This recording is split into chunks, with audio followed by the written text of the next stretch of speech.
Yo, what's up guys, it's XRAYZ and welcome to a new episode of Behind the Horror. This is episode 8, Call of the Dead's Origin. Now I know a lot of you guys were asking about this, when is the zombies coming back? It's been here guys, it's just that I've been really busy, haven't had the time to kind of sit down and make these videos the way that I like making them. And honestly, Call of the Dead is a pretty weird and special story. There's really no super in-depth theory behind where the story came from. Like the last episode where we covered the Lost Cosmonauts for the Origins of Ascension, which if you guys missed that one, I will have it linked down below. But this episode for Call of the Dead, there really wasn't anything that kind of could 100% or even remotely show that it was what inspired this map or the story behind it. Now before we actually jump into the episode guys, if you guys could please support the video by leaving a like and a favorite. It does get the content out there and these do take a little bit more to make, so it would be awesome if we could get 700, 800 likes on this video. And if you enjoy in-depth zombie analysis like this, behind the horror and origins, theories, then make sure to subscribe so you guys don't miss any content in the future. But anyways, let's go ahead and jump straight into Call of the Dead. Now, the actual story behind Call of the Dead is a pretty simple one. It follows a storyline, fills it in a little bit more for Call of Duty Zombies. So George Romero, obviously playing his real life persona as well as all the other characters who are just actors in this story, find themselves overrun by zombies after a leak of 115. They were just there filming it, making a movie kind of behind the origins and the lore behind Element 115, and it ended up becoming a reality. Obviously, George Romero was used because of his influence when it comes to zombie movies.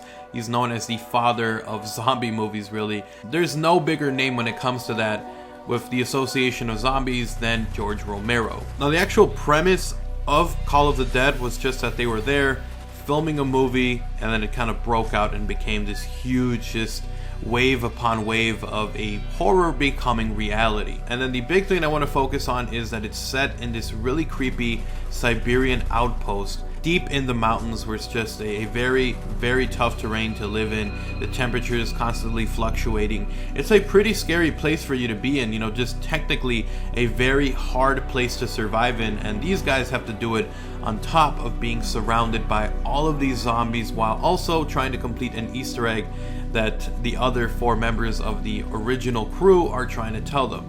Now that we know a little bit about the story, I kind of want to mention some pretty creepy stuff that surrounds these Siberian mountains, including one known as the Death Mountain. And it's a really creepy story, one that is still unsolved to this day. So let's go ahead and jump straight into that. So the story starts off with this group who ends up making their way up into the northern Siberian mountains, where after a while of them not calling in, not showing up, a rescue party was sent in, and that's when things started to get really creepy and weird. They saw human tracks that were headed downhill away from the tent in a single file line for 1/3 of a mile. Barefoot human tracks. All of this in temperatures of -24. The mystery became horror when an inspection of the tent showed its front flaps still buttoned tightly together, but huge knife slashes down the sides through which the occupants apparently fled. Inside was like the Mary Celeste with everything intact. Warm clothes, waterproof jackets, blankets, and sweaters that could have been essential to survive in the Siberian weather, plus cameras, diaries, cooking utensils, all apparently abandoned in a moment of madness. So began the story of what became known as the Dyatlov Pass incident, one that has baffled the world for more than half a century since whatever horrific tragedy overtook the 9 in February of 1959. They had been missing for almost a month after trekking out into the bleak wilderness of the Ural Mountains. 7 men and 2 women, all of them fit, hardy and experienced hikers on what was supposed to be a short and invigorating break from the graduate studies. Haunting photographs from the film in the cameras show the happy and relaxed faces of good friends on an exhilarating adventure, capturing their journey by train, road, and on foot to the desolate area. They smile out fresh-faced and jolly from black and white snaps, rugged, healthy young people in the Onarks.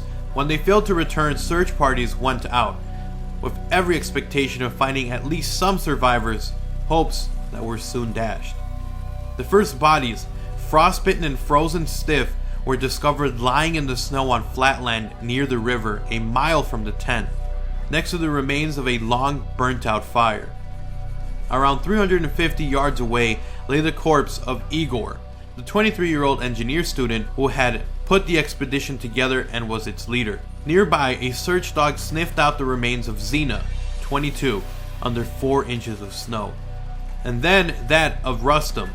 The bodies were in line 200 yards apart, as if they had been trying to crawl behind each other back up to the shelter of the tent, but never made it. Another 2 months went by before the rest of the group were found, under 15 feet of snow in a den they had desperately hollowed out for themselves before succumbing to the cold. Some of the group had broken bones and terrible internal injuries, but strangely, no external wounds, not even scratches on the skin. Stranger still, odd bits of their clothing contained higher than normal levels of radiation. Post-mortem examination of all 9 bodies threw up a string of bewildering anomalies. Why were some fully clothed, but others nearly naked? Most concerning of all was Ludmila's body, which was missing her tongue and eyes. What had gone on in those dark and dreadful hours on the mountain of the dead? What had caused 9 highly educated young adults to plunge panic-stricken into the sub-zero night to their deaths?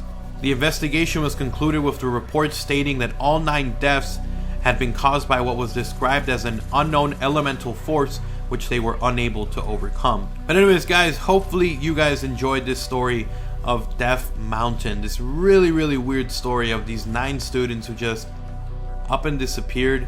Something caused them to panic. Was it some sort of magnetic force? Something just changed their way that their mind was working and forced them on into panic? We'll never know, but this is still a mystery that has been unsolved since 1959. And I figured it would be a really awesome, creepy story to share with you guys for Call of the Dead, since it is based off a Siberian outpost. But anyways guys, thank you so much for watching this episode of Behind the Horror. If you guys enjoyed it, make sure to support the video by leaving a like and a favorite. It does get the content out there, helps the channel grow, and it is very much appreciated. And of course, if you are new, this is the first video that you're watching. If you enjoy zombies, Behind the Horror, Origins, a whole bunch of content like this, then make sure to subscribe, as I do post these every single week. But anyways guys, thank you so much for watching. Thank you for your patience and waiting for this episode. Again, we are continuing the grind, 1 episode of Behind the Horror per month leading up to Black Ops 3. But anyways guys, hopefully you enjoyed it. I'll see you guys next time. I'm XRAYZ, I'm out. Like, comment, subscribe. Peace.